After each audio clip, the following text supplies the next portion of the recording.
할렐루야. 오늘도 말씀 앞에 나오신 여러분들을 주님의 이름으로 환영하고 축복합니다. 오늘도 귀하신 하나님의 말씀이 저와 여러분을 인도해 가기를 원합니다. 우리 사람에게는 여러 가지 욕구가 있죠. 그 중에 하나가 인정받기를 원하는 욕구입니다. 사람에게 인정받고, 아내에게 인정받고, 남편에게 인정받고, 상사에게 인정받고, 특별히 인정받고 싶은 욕구는요, 남자분들한테 더 강하게 있습니다. 그래서 남자들은요, 내가 어떤 일을 했는지가 중요합니다. 내가 과거에 왕년에 이런 일을 했어, 내가 교회에서 이런 일을 했어, 이렇게 얘기합니다. 그래서 퇴근하고 돌아온 남편한테요, 아내가요, 나 그 식사 준비할 동안 빨래 좀 개줘. 그러면 남편들이요, 다 화를 내죠. 뭐라고 하냐면요, 내가 나가서 지금 어떤 일을 하고 왔는데, 왜냐하면요, 인정받고 싶은 사람들은 내가 어떤 일을 했는지에 대해서 이야기하죠. 또 하나의 욕구가 있습니다. 안정되기를 원하는 욕구가 있습니다. 이거는요, 여자들에게 많이 있습니다. 그래서 안정되기를 원하는 사람들은요, 내가 지금까지 무슨 일을 했는지가 중요한 게 아니라 앞으로 내가 해야 될 일이 무엇인가가 더 중요합니다. 그래서 아내들은요, 남편이 오기 전에 저녁을 준비하고 빨래도 개야 되고 청소도 해야 되고 일이 많이 밀려 있습니다. 그런데 남편이 와서 시키지도 않았는데 빨래를 개면요, 안정감을 느낍니다. 왜요? 내가 해야 될 일을 해주고 있으니까요. 그래서 빨래 좀 개라고 했는데 남편은요, 내가 나가서 무슨 일을 했는데, 이렇게 이야기합니다. 우리 인생에는요, 여러 가지 욕구가 있습니다. 그런데 인정받고 싶은 것, 안정되고 싶은 것, 이것이 욕구를 넘어서 욕망이 되면 이것이 우상 숭배가 되기도 합니다.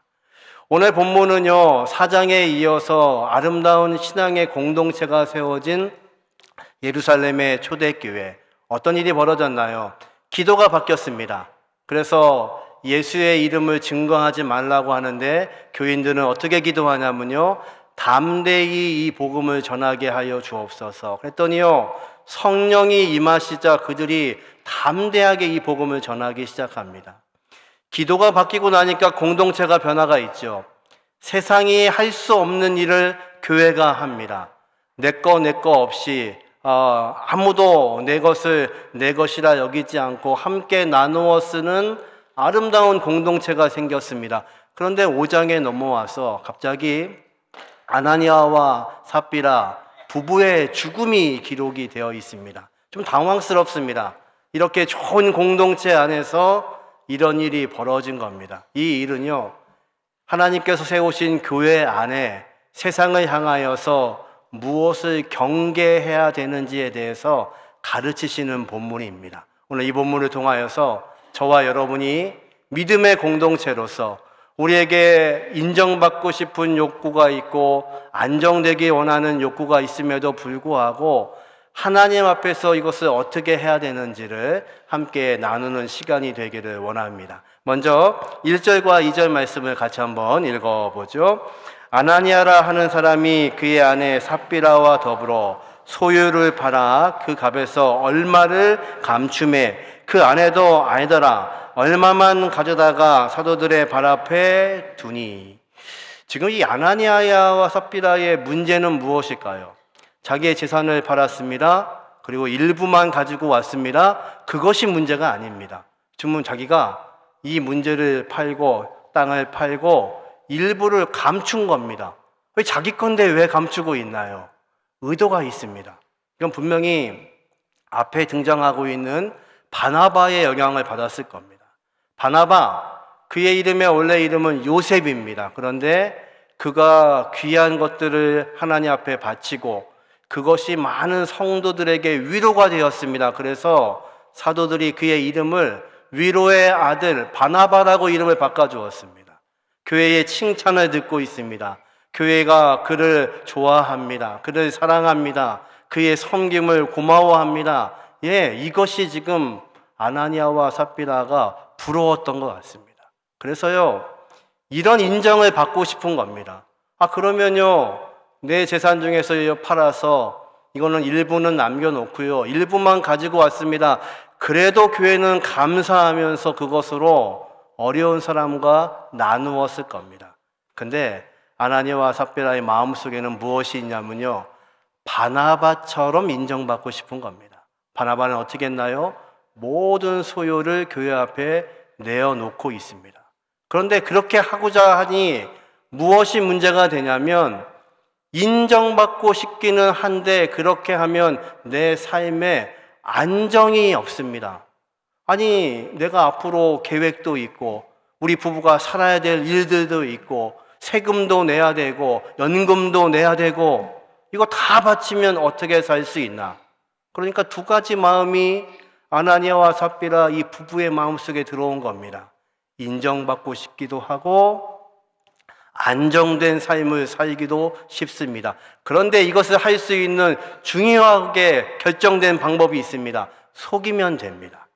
교회가 이것을 뒤지지 않을 겁니다. 그러니까요, 이것이 전부라고 속이면 됩니다. 그래서 사단은 지금 무엇을 이용하고 있냐면, 사단이 가장 잘 이용하는 물질과 거짓말이라는 두 가지의 것을 가지고 아나니아와 삽비라를 유혹하고 있는 겁니다. 오늘 본문에 이제 3시간이 지난 후에 이 아나니아가 죽은 것을 모르고 부인이 등장합니다. 7절과 8절 말씀을 같이 한번 읽어보죠. 3시간쯤 지나 그의 아내가 그 일어난 일을 알지 못하고 들어오니 베드로가 이르되 그 땅 판값이 이것뿐이냐 내게 말하라 하니 이르되 예 이것뿐이라 하더라. 3시간이 지난 다음에 부인이 등장합니다. 이 중동 지방은요, 장례를 빨리 치릅니다. 빨리 시신이 부패하니까요. 그래서 3시간 정도면 장례를 마칩니다. 그런데 이 3시간 동안에 부인은요, 남편이 죽었다는 것도 몰랐습니다. 장례를 치렀다는 사실도 몰랐습니다. 아니, 어디 갔다 온 걸까요? 아마도 어쩌면 안정되고 싶어서 이 물질을 떼어놓은 것, 이제 물질을 가지고 가서 이것이 전체라고 교회 앞에 말하면 남편은 지금 칭찬받고 있겠지. 이제 내가 돌아가서 교회에 들어가면 남편이 이런 일을 했어요. 사모님 얼마나 훌륭하신가 모르겠어요. 나도 칭찬받을 거야. 그걸 기대했을 겁니다. 그러면 3시간 동안 뭐 했을까요? 안정되기 위해서 이 물질을 어딘가에 잘 보관하지 않았을까요? 이 부부의 계획이요, 완벽하게 들어맞는 것 같습니다. 인정받을 수도 있고 안정될 수 있는 물질도 남았습니다. 그런데 문제는요, 이 모든 계획이 하나님 앞에서 어그러지고 있는 겁니다. 하나님께서 이 계획을 알고 계신 거예요. 여러분, 저와 여러분이 이 땅을 살고 있으면서 우리는 무엇을 주목해야 될까요? 여러분, 안정되기를 원하십니까? 여러분 안에 정말 평화가 있기를 원하십니까? 아니면 인정받고 싶고 높아지기를 원하십니까? 성공하기를 원하십니까? 예, 그것이 좋습니다. 그런데 그것이 하나님 없이 이루어질 때에 이것이 얼마나 엄청난 결과를 가져오는지 성경은 지금 말씀하시는 겁니다.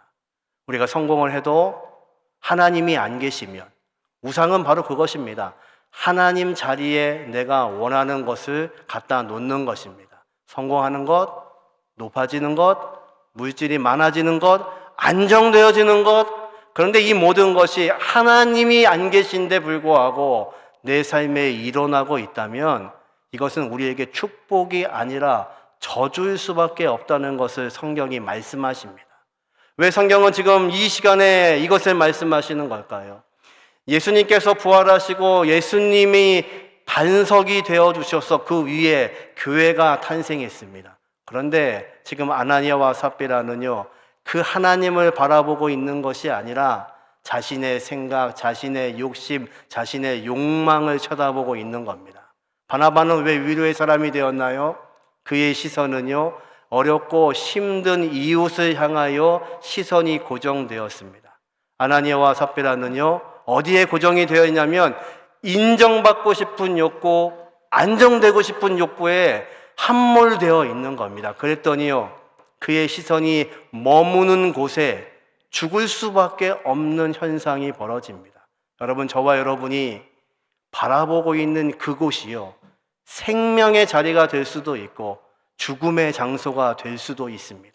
하나님 없이 우리가 무엇을 이루겠다고 하는 것은요, 영원한 생명을 얻을 수 없는, 죽을 수밖에 없는 일이라는 것을 초대교회의 성령께서 말씀하시는 겁니다. 이 아침에 저와 여러분의 시선이 생명 대신 예수 그리스도를 향하여 집중될 수 있기를 주님의 이름으로 축원합니다.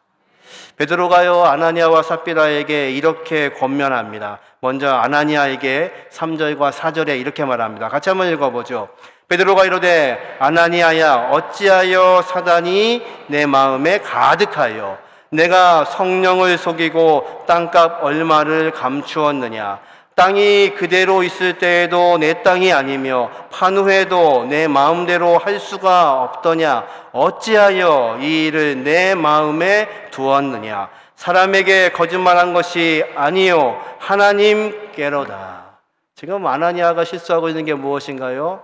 하나님이 보고 계시다는 겁니다.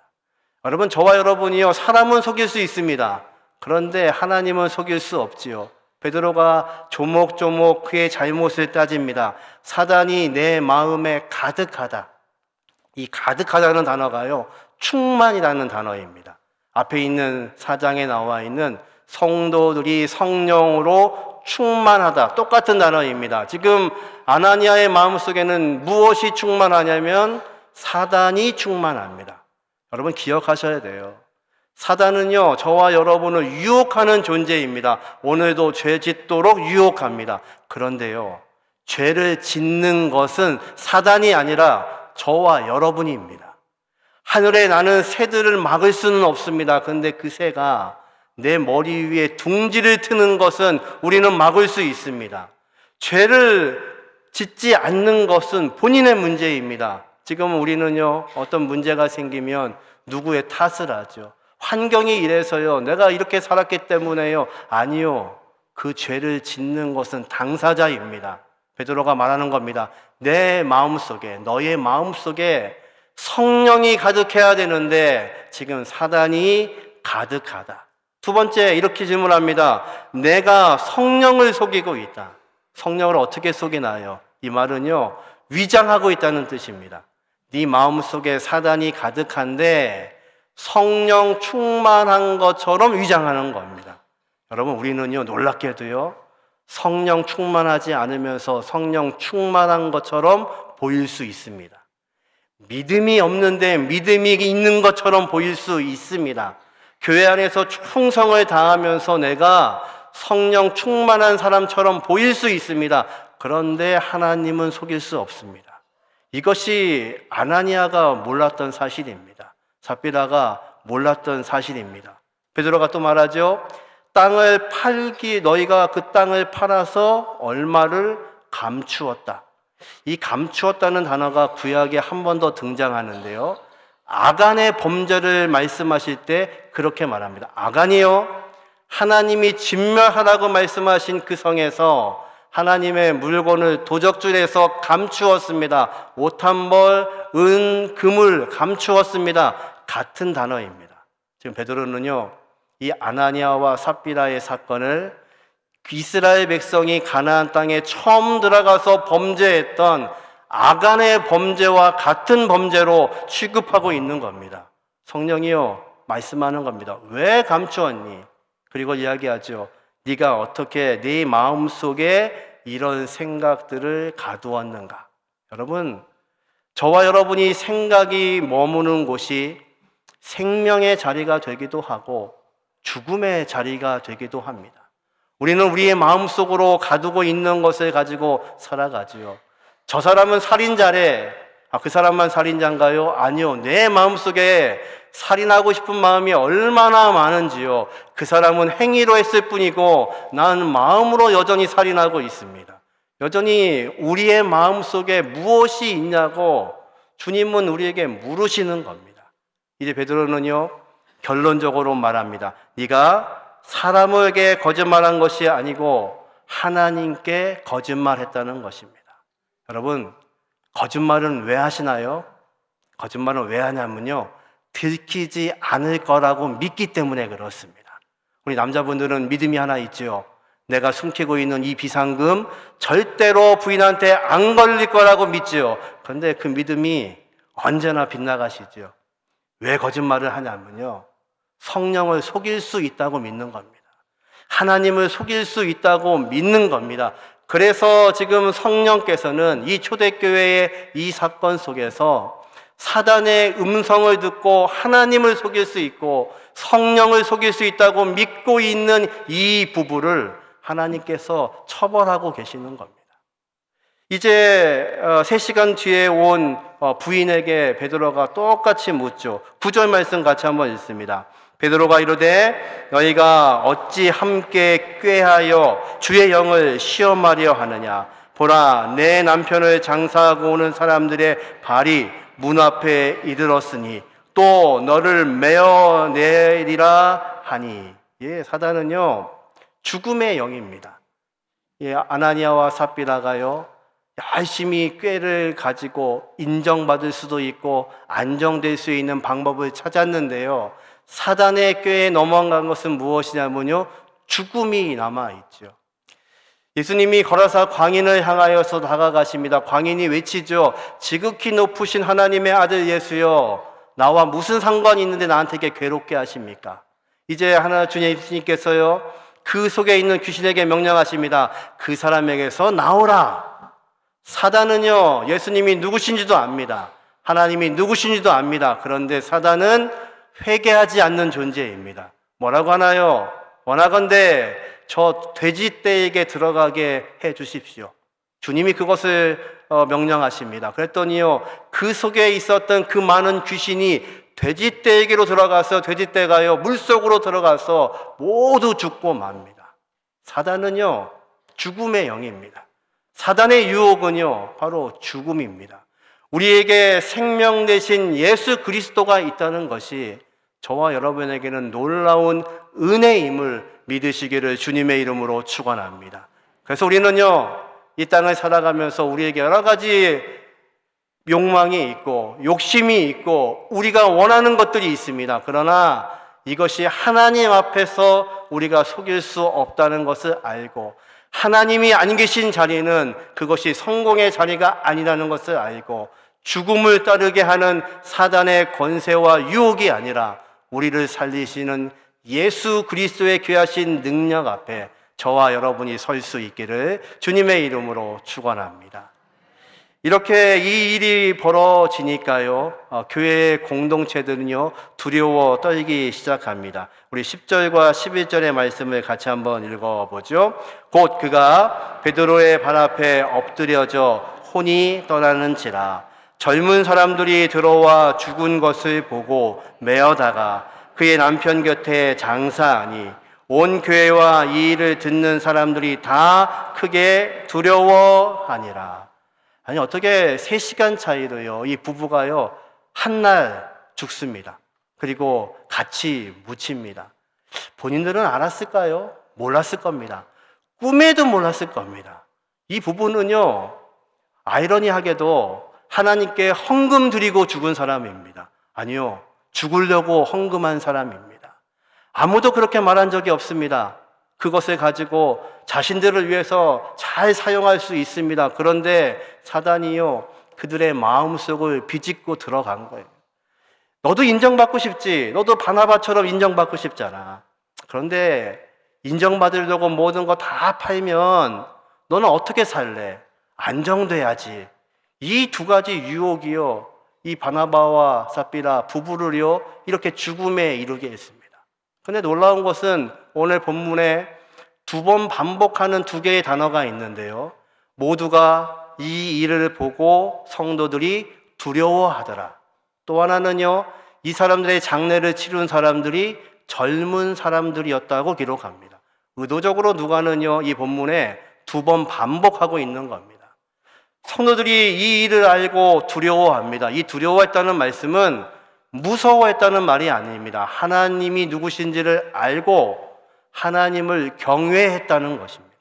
여러분, 하나님께 경외하는 것은 무엇인가요? 오늘 우리가 예배하고 있는 이 시간이 하나님을 경외하는 시간입니다. 그 경외는 무엇인가요? 하나님이 어떤 분이신지를 알고 하나님 앞에 엎드리는 것, 그것을 경외라고 말합니다. 지금 이 사건을 통하여서 예루살렘 첫 번째 믿음의 공동체는요, 하나님 앞에 경외합니다.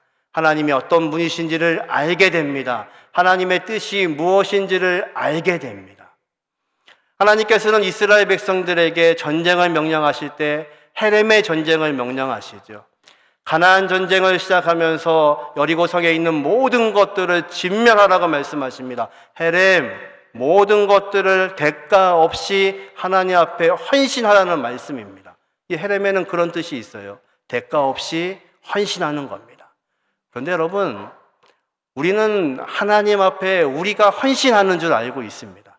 오늘도 주일 예배에 헌신하고 주일 예배를 위해서 성가대로 헌신해서 훨씬전에 나와서 준비하고 또 봉사로, 방송실로, 주차로 내가 헌신하여 봉사하는 줄 압니다. 예, 잘하시는 겁니다. 그런데요, 진짜 헌신은 누가 하셨냐면 전능하신 하나님께서 우리에게 헌신하셨습니다. 어떻게 해요?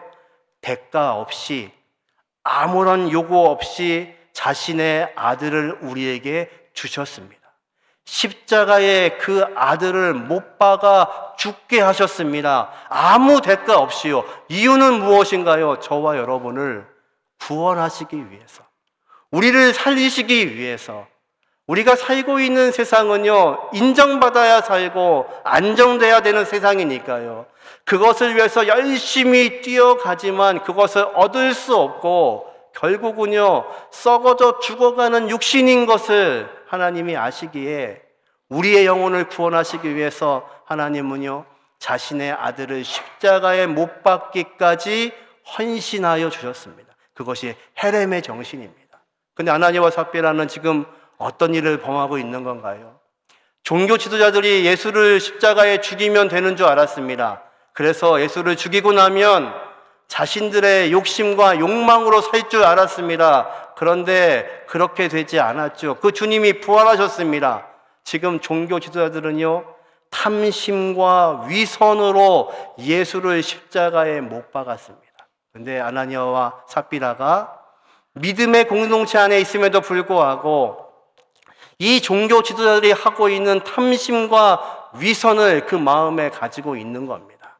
하나님이 지금 그것을 경계하시는 겁니다. 여러분, 분명히 믿으셔야 돼요.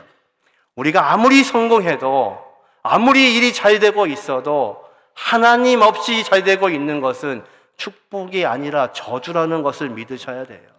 또 하나, 우리의 인생에서요, 우리가 지금 살아있지만 하나님 앞에 거짓말하며 하나님 앞에 신실하게 살고 있지 못하다면 살아있지만 우리는 죽은 존재라는 것을 성경이 지금 말씀하시는 겁니다. 또 하나, 이 본문에 반복되고 있는 젊은 사람들, 이 젊은 사람들이요, 아나니아와 삽비라의 시체를 2번이나 매장을 합니다. 왜 누가는 특별히 젊은 사람들이라고 표현했을까요? 여러분, 이 교회는요, 다음 세대에게 이 신앙을 전수하는 것이 교회입니다. 우리가 온전히 믿고 있는 전능하신 하나님, 예수 그리스도의 놀라우신 은혜, 나는 죽을 수밖에 없는 존재였지만 하나님 구원하셔서 이 모든 것들을 허락하신 것이 은혜라는 것을 알고 우리의 자녀들에게, 자손들에게, 우리의 다음 세대에게 이것을 전해야 되는 겁니다. 놀랍게도요, 이 초대교회의 젊은 사람들은요, 2사람의 시체를 매장합니다. 그러면서 그들의 마음 가운데 하나님 말씀하셨을 거예요. 하나님이 어떤 분이신가? 하나님 앞에 내 인생을 어떻게 살아야 되나? 내 인생을 하나님 앞에 정직하게 살지 못하면 내 인생이 잘 되어도 결코 그것이 잘 되는 것이 아니라는 것을 그들이 깨닫고 있는 것입니다. 오늘 대역의 공동체가 이 말씀 앞에, 하나님 앞에 경외함으로 엎드릴 수 있는 귀한 복이 있기를 주님의 이름으로 축원합니다. 우리는 사람 앞에서 잘 사는 것처럼, 신앙이 있는 것처럼 거짓말할 수 있습니다. 그런데 하나님은 속일 수 없습니다. 저와 여러분의 헌신이, 저와 여러분의 무릎 꿇음이, 저와 여러분의 봉사가 하나님을 위한 것이 되게 하시기를 주님의 이름으로 축원합니다. 예수 그리스도의 십자가를 밝히는 은혜가 되기를 주님의 이름으로 축원합니다. 그래서 우리의 모습 속에서 예수의 모습이 있어서 세상에 있는 많은 사람들이 예수를 알지 못하는 그들이 우리를 통해서 예수님을 보게 하시는 시간이 되게 하시기를 주님의 이름으로 축원합니다. 말씀을 정리합니다. 오늘은 인정과 안정의 우상, 하나님의 공동체는 무엇을 경계해야 되는지에 대해서 말씀을 나눴습니다. 첫 번째, 같이 한번 읽습니다. 하나님 없는 성공은 치명적인 결과를 가져온다는 것을 기억하셔야 됩니다. 하나님 없는 성공, 그거 바라시면 안 됩니다. 하나님이 함께 하시는 것, 하나님이 원하시는 것, 하나님을 통해서 이룰 수 있는 것, 그것이 저와 여러분의 간구가 되기를 원합니다. 두 번째, 같이 읽습니다. 거짓된 마음으로 성령을 속이지 말라. 여러분, 사람은 속일 수 있지만 하나님은 속일 수 없습니다. 저와 여러분 안에 성령이 아닌 다른 거짓된 것으로 우리가 공동체를 섬기고 있다면 저와 여러분의 마음속에 성령이 충만케 하여 주심으로 성령을 속이지 않게 하시는 은혜가 있기를 주님의 이름으로 축원합니다. 마지막 세 번째 같이 읽습니다. 온전함을 갈망하고 하나님을 두려워하라. 하나님을 경외하는 것입니다. 예배는 그 하나님을 경외하는 것입니다. 나와 여러분의 인생을 주관하시는 그 하나님 앞에 온전히 무릎 꿇는 것입니다.